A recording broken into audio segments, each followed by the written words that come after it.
Mis grandes amigos, escucha del programa Inyección de Esperanza, ¿qué tal? ¿Cómo están? Les saluda su amigo el pastor Emilio Vázquez desde el departamento de Itapúa, República del Paraguay. Juntamente aquí con mi compañero de labor, compañero de tarea, mi querido pastor Francisco Araque, que está en control de controles. Y ya les saludamos en este programa Inyección de Esperanza y ambos juntos le enviamos un fuerte abrazo de espalda para todos y cada uno de ustedes, mis queridos oyentes, hasta donde llega nuestro programa. Gracias por estar en sintonía y por conectarse a través del más 595-985-162-975, nuestra línea de contacto, a través del cual estamos teniendo coinonía con ustedes cuando me envían sus mensajes, así también envían sus mensajes escritos, audios, preguntas, sugerencias, peticiones de oraciones. Como ya le dije, tenemos nuestra urna, nuestro buzón de las oraciones, agenda. Bueno, hay ayuno, oración, vigilia continuamente. Estamos trabajando con esto. A los que están llamando, están pidiendo consejo, enviando audio, pidiendo consejos. Mil disculpas si hay muchas veces llamado y no estoy pudiendo atender. Por favor, envíen sus audios si no le atiendo en la llamada, porque todo lo que usted quiere decir aquí es importante para este servidor, para que podamos ayudarle, ya sea pidiendo estudio, aclaraciones escriturales, haciendo preguntas, pidiendo consejos, necesitando también algunas oraciones. Así trabajamos en el Ministerio Internacional Inyección de Esperanza. A los hermanos que están aquí en Paraguay y me están apoyando con su ofrenda, le agradezco muchísimo, los cuales lo están haciendo a través del giro personal. Tenemos la billetera personal 0985-162-975. Tenemos la billetera Tigo para giro Tigo 0985-68-98-24. Si usted, mi querido oyente, está escuchando eso y desea apoyar a este humilde ministerio, lo puede hacerlo a través de esta línea telefónica enviando sus giros, mi querido oyente. Las dos líneas, personal y Tigo. Así también contamos con la billetera electrónica Bueno y Wally. Así también a los hermanos del extranjero que nos sintonizan, nos escuchan y están queriendo ayudarme enviando sus ofrenditas, lo pueden hacer a través del sistema Western Union o a través del sistema Bueno, billetera electrónica. Excelente. A usted me envían, me contactan y yo le envío los datos si es que desean enviarme esa ofrenda, mis queridos oyentes. Así, agradecemos también a los que están estudiando con nosotros ya ahí en el grupo Inyección de Esperanza, a los hermanos que están así. Estoy controlando, estoy mirando. Sí, muchísimos participan escuchando, analizando los audios. Estoy haciendo un análisis ahí mirando quién escucha y quién no escucha. Y la mayoría, algunos si no mira es por cuestión de tiempo, me han dicho. Pastor, no estoy pudiendo ahora porque estoy en tal trabajo, tal hora tengo libre, lo voy a mirar. Bueno, esa es la temática. Sí, porque se puede controlar quién mira, quién no mira. Excelente. Así que tenemos nuestro grupo de estudio de profundización de la Sagrada Escritura. Según la exégesis hebrea, el grupo se llama Inyección de Esperanza. Si usted desea ser parte de este grupo para seguir aprendiendo, profundizando la Sagrada Escritura, ¿sí? Para poder servir mejor en el llamado que le corresponde de servicio ministerial, puede entrar en este grupo, aprender, capacitarse, tener evidencia escritural histórica, ¿sí? Bueno, y a ver cómo vamos aquí con la cuestión esta de... Sí, estamos arrancando 1 de Corintios capítulo 15, nos detuvimos en el verso 2. Gustó muchísimo este tema y para otros fue algo que abrió, como dice, paréntesis para las preguntas. Como decía alguien, ¿y cómo yo voy a saber en qué o en cuál de los evangelios estoy? Si en el verdadero o en el trucho, dice, trucho puede ser. Bueno, esa es otra pregunta que... Y hermano querido, aquí justamente alguien me hizo la pregunta en este día de cómo puede uno entender si realmente hay versículos que están adulterados. ¿Cómo uno va a saber? si nadie le enseña? El problema es que se enseña y no se quiere escuchar. El problema no es que no haya quien enseñe. O sea, nosotros, por ejemplo, en el grupo, ahí en Inyección de Esperanza, se enseña de todo. Ahora, y también en los más de 50, casi 60 grupos estamos allí a nivel internacional. Y si ahí hay algunos que no, este judaizante y no escucha, no aprende. Pero los que abren el audio de Inyección de Esperanza conocen, el que ya conocen el estudio de Inyección de Esperanza. Yo estoy analizando muchos grupos y estoy viendo que la mayoría están escuchando y hay otros que no. Pero ¿qué pasa? Me llega mensaje, está bueno el audio, pero ya hace como de 2-3 días atrás. Es decir, que hay personas que recién lo escuchan y se están interesando. Ahora, usted dijo en tal audio que tal versículo, bueno, entonces, ¿cómo yo lo demuestro a ellos? Entonces digo, bueno, vamos a usar los textos más ambiguos de lo que usted está usando. Y usted está usando la Reina Valera 1960, entonces yo voy a analizar esa escritura con el texto de la Septuaginta griega del año 200 que se encuentra en la BIN. Entonces, la escritura más antigua está más acercado a la dicción original. Entonces vamos a respetar lo que dice el más viejo. Imagínense, del año 200, y usted va a agarrar la Reina Valera y decir, no, yo valoro más lo que dice la Reina Valera, que se tradujo a fines del año 1500. Es decir, 1400 años después. Entonces, para eso, ¿cómo se descubre esto? ¿Cómo usted va a saber? Entonces, estamos estudiando eso. Por eso es que estoy enviando los estudios. Por eso es que estoy invitándole al grupo de estudio de exégesis hebrea. No para hacerle judaizante, sino para que justamente entienda usted, se dé cuenta, pueda usted tener la capacidad de diferenciar, de encontrar la fórmula, de cómo pillar, de cómo saber en cuál evangelio usted está. La única forma, cuando se hace la interpretación correcta de los versículos realmente originales, o las palabras más acercadas a los originales en griego. Eso es lo que estamos haciendo. Entonces, si usted me dice, no, pero la Biblia que yo tengo es la copia del griego del año 200, bueno, y vamos a ver. Pero no dice lo mismo, que está de lo que está en el versículo del siglo II. Dice otra cosa. Entonces, se dice que esa Biblia se tradujo según el texto griego del año 200, pero se mintió porque no tiene el mismo texto. Cuando usted hace la comparación, no dice lo mismo, ¿sí? Y hay también antecedentes históricos de los primeros padres de iglesia que dejaron documentos de versículos bíblicos que ellos descubrieron que existía, pero que sospechosamente después desaparecieron esos versículos bíblicos. Pero dejaron documentos que en tal versículo bíblico decía así y no asá.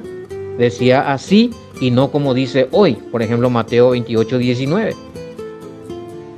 Todo lo que contemplaron ese documento o esa Biblia que existía en tiempo de Eusebio, ¿sí? Estamos allá por el año 250, 300 por ahí, si mal no recuerdo.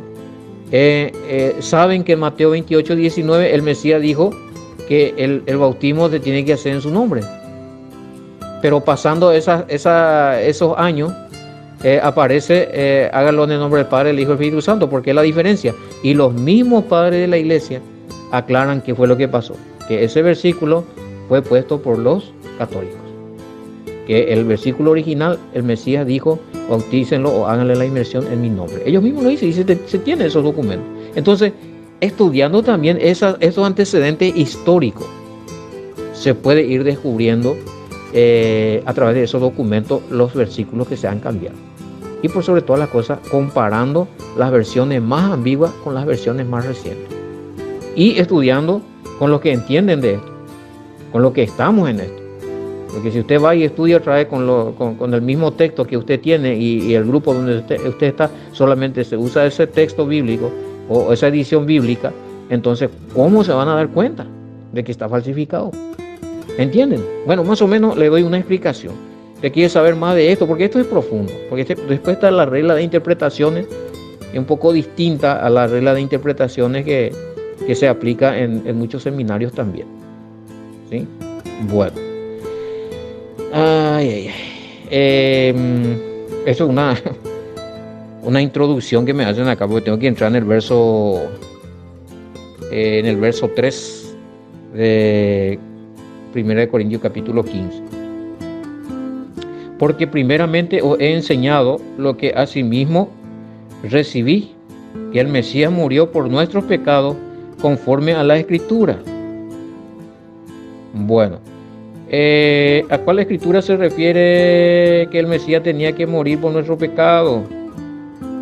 Porque en la ley de Moisés no se halla. Bueno. A ver, ¿cuál sería? A ver, Pastor Francisco, aquí en la profecía, en un libro profético, Isaías 53, ¿puede ser? ¿Sí? Bueno, Isaías 53.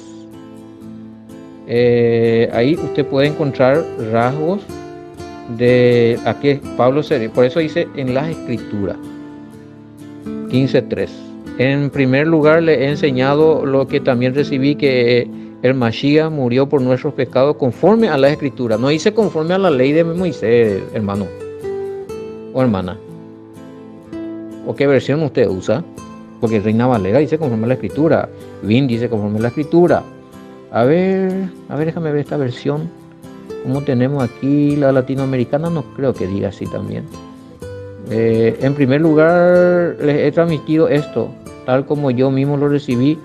El Mesías murió por nuestro pecado, como dicen las Escrituras. También dice así. A ver esta traducción.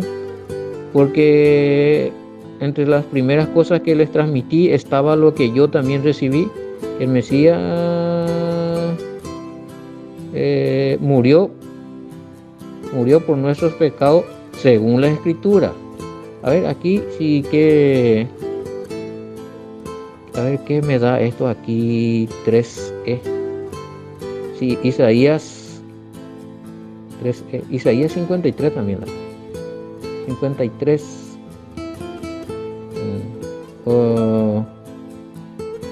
Acá dice Isaías 53. Sí, todo va hacia Isaías 53, hermano. Me es raro que hayas buscado en la ley, siendo que no, acá no dice que en la ley de Moisés dice eso. Ahora, si vamos a hablar de la mención analógica o profética o simbológica del Mesías o prototipo del Mesías en la ley de Moisés, sí, ahí ya es otra cosa. Porque ahí lo vemos a través de los sacrificios de los animales, a través del mismo Moisés que lidera, a través de Josué. Y bueno, ahí hay tipificación del Mesías. No sé si me explico. Al principio Pablo no creía nada de esto. Al contrario, él fue perseguidor de los que creían en la muerte vicaria del Mesías. Dice acá. Sí, Pablo no creía ni creía que el Mesías era Mesías. Valga la redundancia, y mucho menos que ha resucitado entre los muertos. Pero gracias al Padre se convirtió. Gracias al Padre le vino esa revelación y se convirtió al Mesías, creyente en el Mesías. Pero al convertirse en creyente en el Mesías, no piensen ustedes que él cambió todas las doctrinas de lo que el Mesías enseñó, por ejemplo. No pasó tampoco eso. 15:3 es el tema. Porque primeramente os he enseñado lo que asimismo recibí. Y claramente, ¿de quién recibió? Por revelación. Acuérdense de que si nos vamos a su conversión, él había tenido una visión, escuchó: Saulo, ¿por qué me persigue? Y toda la historia.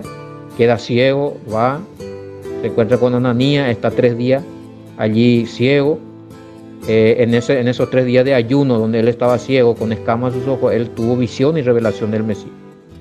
Ananías viene, ora por él, Pablo se arrepiente, se hace la inmersión o bautismo en el nombre del Mesías. Hechos 16:22. Y después él empieza a actuar fuertemente en el ministerio mesiánico, ya con estas revelaciones. Es lo que podemos ir añadiendo aquí también. La revelación de la identidad del Mesías y la buena noticia que recibió Pablo es una confirmación más de la realidad del Mesías y su muerte por causa de nuestra transgresión de la ley. Pecado es transgresión de la ley de Moisés, 1 de Juan 3:4. Todo aquel que comete pecado y reconoce que ha pecado está reconociendo que la ley de Moisés, establecida aún para nuestro tiempo, está vigente y que lo ha violado. Eso es cierto. Si usted dice, yo pequé y he sido redimido por la sangre del Mesías, o sea, es decir, que si usted acepta que pecó, acepta que ha violado la ley de Moisés, o fornicó, o adulteró, o robó, o qué sé yo. Algo de eso, por lo menos de los 10 mandamientos, usted transgredió. Entonces, usted estaba expuesto, estaba muerto en su delito y pecado, expuesto a la condenación, pero fue rescatado de esa condenación por la sangre del Mesías al arrepentirse que violó la ley. Hizo teshuva, se volvió al Padre. El Padre lo justifica por el sacrificio y la sangre derramada del Mesías, y al justificarlo lo hace santo, es decir, borra todos los pecados, o él se olvida de que usted violó los mandamientos establecidos y vigentes, que aún tenemos que cumplir hasta el día de hoy, y no los 613 completos de la ley de Moisés, pero algunos muy importantes sí, y usted lo transgredió. Entonces, él lo redime por la sangre de su Hijo. El Mesías derrama su sangre y usted es redimido, es rescatado de la condenación a causa de la transgresión de la ley. Pero a partir de ahora, usted va a tener que caminar como santo obedeciendo esos mandamientos que desobedeció. Porque si sigue otra vez en el mismo estado, entonces usted no fue redimido. No sé si me explico. Abro paréntesis para que después de este programa se pueda ir discutiendo esto, acerca de qué es pecado y de cuáles son las leyes que uno tiene que ir cumpliendo hasta el día de hoy. Bueno, o si es válido decir eso, o estoy errando, de que tenemos que cumplir mandamientos establecidos y vigentes, no los 613, pero algunos de la ley de Moisés. Si estoy errado, usted me puede refutar y vamos a ver qué dice la Escritura, qué dice el Nuevo Testamento, la Brit Hadashah. Bueno, 15:4. Si digo así porque sé que estamos conectados en más de 60 grupos, en casi la mayoría de las naciones de Sudamérica, parte de Norteamérica y Europa. Así que por eso digo así, porque alguno por primera vez va a escuchar esto y voy a tener la oportunidad de explicarle en qué consiste el pecado, ¿verdad? Y en qué consiste la santidad. Bueno, bíblicamente. Pablo dice, claro, fue sepultado y resucitó ¿cuándo? Al tercer día, conforme a la Escritura. Estamos en eso. Todo conforme a la Escritura. O sea, Pablo hablaba bajo inspiración del Espíritu Santo, y su garantía también era que usaba mucho la Escritura. Conforme a la Escritura, verso 3. Verso 4, conforme a la Escritura. Ahora, yo le pregunto a usted, ¿lo que usted está enseñando es conforme a la Escritura o es conforme a la tradición de hombre? ¿O a la mala interpretación de doctrina de hombre? O si realmente lo que usted enseña, por ejemplo, la resurrección del Mesías un domingo, ¿eso es conforme a la Escritura o es conforme a la mala interpretación de la Escritura? Porque aquí Pablo dice, y resucitó al tercer día. Eso es decir, 3 días y 3 noches, como el mismo Mesías dijo en Mateo 12:40, ¿verdad? Él profetizó acerca de su muerte y su resurrección. Y no puede ser que él haya dicho que, bueno, yo voy a morir parafraseando lo que él dijo, tomando en cuenta la profecía de Jonás. Así como Jonás estuvo en el vientre del pez 3 días y 3 noches, así también, ¿qué dijo él? ¿En dónde va a estar? 3 días y 3 noches en el corazón de la tierra, así, enterrado y bien muerto, pero que después iba a resucitar. 3 días y 3 noches. Y hay que contar 3 días y 3 noches porque el Mesías profetizó eso. Si usted no lleva en cuenta 3 días y 3 noches, entonces está haciendo una falsa profecía y le hace mentiroso al Mesías, porque le está resucitando antes. ¿Ven? Conforme a la Escritura, dice Pablo. Conforme a la Escritura en cada versículo. Y que apareció a Cefas y después a los 12. Después apareció a más de ¿quién? De 5 hermanitos que son testigos. 500 hermanos a la vez, de las cuales muchos viven aún, pero otros ya han muerto. Eso es lo que encontramos hasta el verso 6.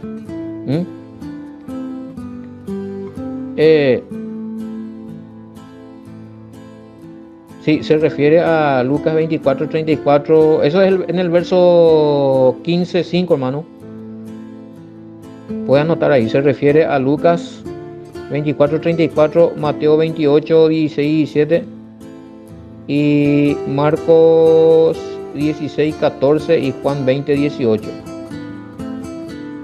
15, 5. Aparece a Cefas y después a los 12. Después apareció a más de 500, imagínense, los testigos que había de la resurrección del Mesías. O sea, Pablo, él no creía que el Mesías había resucitado, pero 500 testigos había. El hecho de que él no haya creído no anula lo que han visto y han experimentado los 500 testigos. El hecho de que usted no crea que lo que estamos diciendo acá es escritural, eso no anula lo que estamos enseñando. Eso no va a borrar porque el hecho de que usted no crea. Muchas veces nosotros pensamos, bueno, yo no creo, yo digo que no es así, pero eso no anula la verdad. El hecho de que Pablo no haya creído que el Mesías haya resucitado o que Yahushua haya sido el Mesías, eso no le desacreditaba al Mesías. Al contrario, ¿qué pasó después con Pablo? Terminó creyendo y sirviéndole más que lo demás. Así de sencillo. Bueno, de estos 500, ahí ya en el verso 16, verso 6, 15, 6. De estos 500, en tiempo de Pablo, algunos todavía vivían.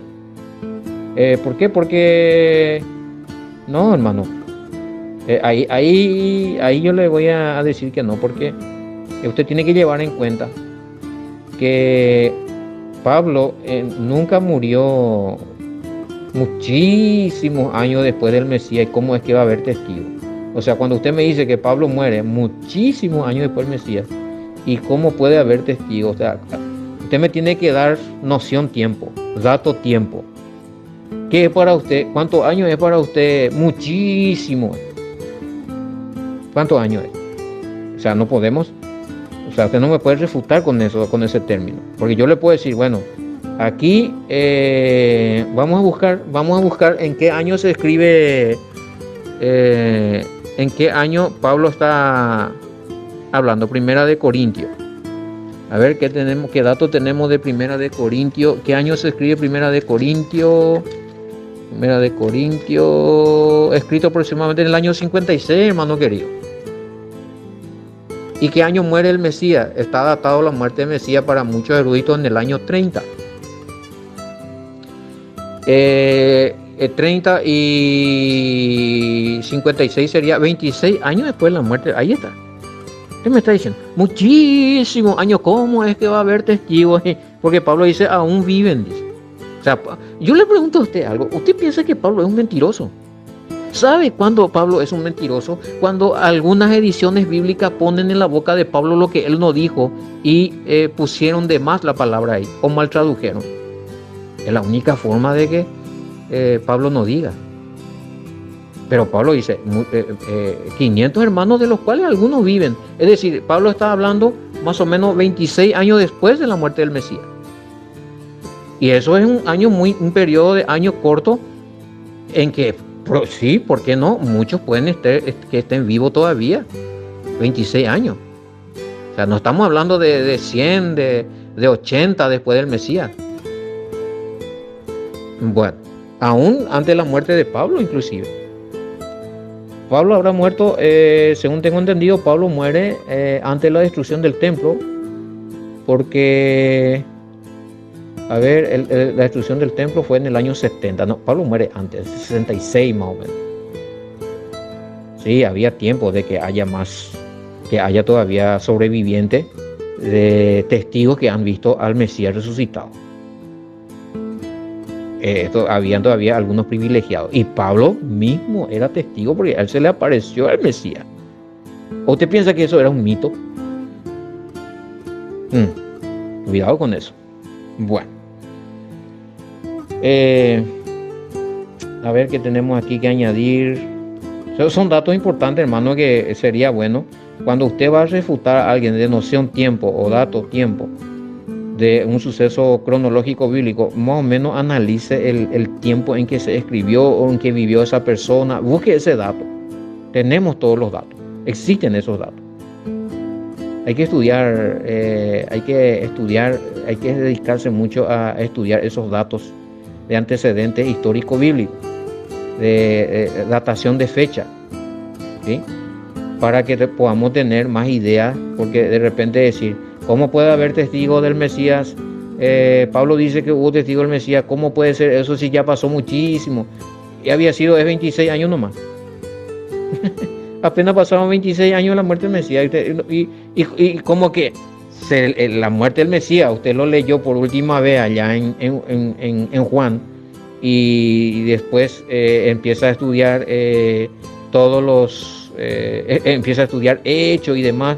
De repente después se encuentra con Corintios y piensa que aquí ya pasó como 80, 100 años. No es así.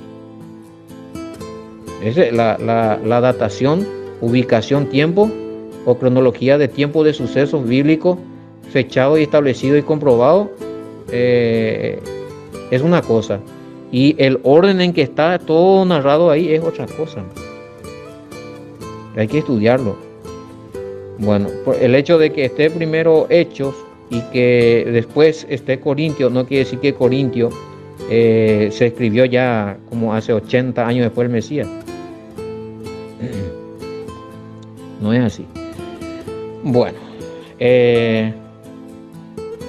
me quedo con el verso 15:7 para despedir el programa. 15:7 sería: después apareció ¿a quién? Ahí está, a Jacobo, después a todos los apóstoles. Ahí está, Jacobo. Jacobo, podría ser Santiago, preguntan acá. El hermano del Mesías, a él se refiere. Y probablemente sí, hay que mirar, a ver, Jacobo, Hechos 1:19 pueden ir. Ahí tiene la respuesta. Sí, hermano del Mesías. No era que el hermano del Mesías o ninguno de sus hermanos y hermanas habían creído en él. ¿Por qué aparece aquí un hermano del Mesías converso? Bueno, y porque se convirtió, ¿qué quieres que te diga? ¿Creyeron en el Mesías? En el momento no creyeron. Pero yo le voy a hacer una dramatización y con esto quiero terminar. Acá me dice, hay otro Jacobo, hermano de Juan. Bueno, por eso le estoy diciendo, Hechos 1:19. Yo me voy, que acá se refiere al hermano del Mesías. Este de Jacobo, hermano de Juan, Hechos 12:2, es otro. Me voy que yo creo que él se le apareció a su hermano. Ahora, por eso quiero hacer como la dramatización.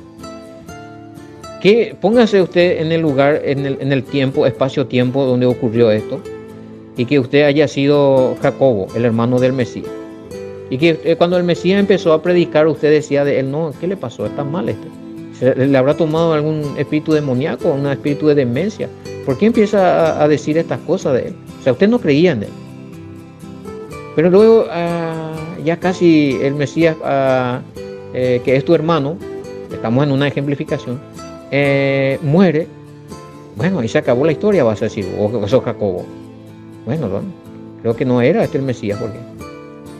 Pero de repente el que murió y vos mismo fuiste testigo y estuviste en su lapidación, en su tortura, bueno, vos viste todo eso a escondida porque te asustaste y le negaste como hermano, pero a escondida estaba viendo todo eso y sabes bien que él muere.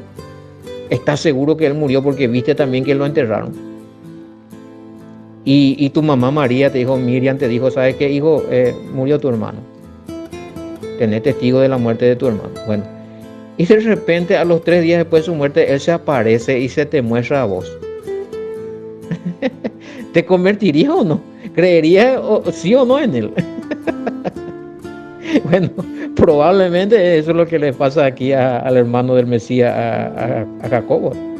A priori no creyó, pero por eso es justamente eso es lo que yo siempre estoy enseñando. Imagínense, métanse en la mente, métanse en el suceso histórico escritural, métanse en lo que pudo haber ocurrido, analicen.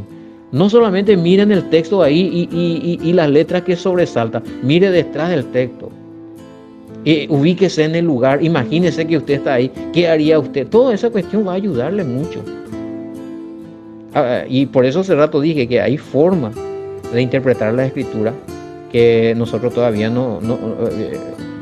ustedes todavía no lo saben porque en esos seminarios nos enseñan. Y en la interpretación de exégesis hebrea hay otros métodos también que se puede ir aplicando a los otros que ustedes ya conocen y le va a facilitar el entendimiento y comprensión, mejor entendimiento y comprensión y interpretación de la escritura.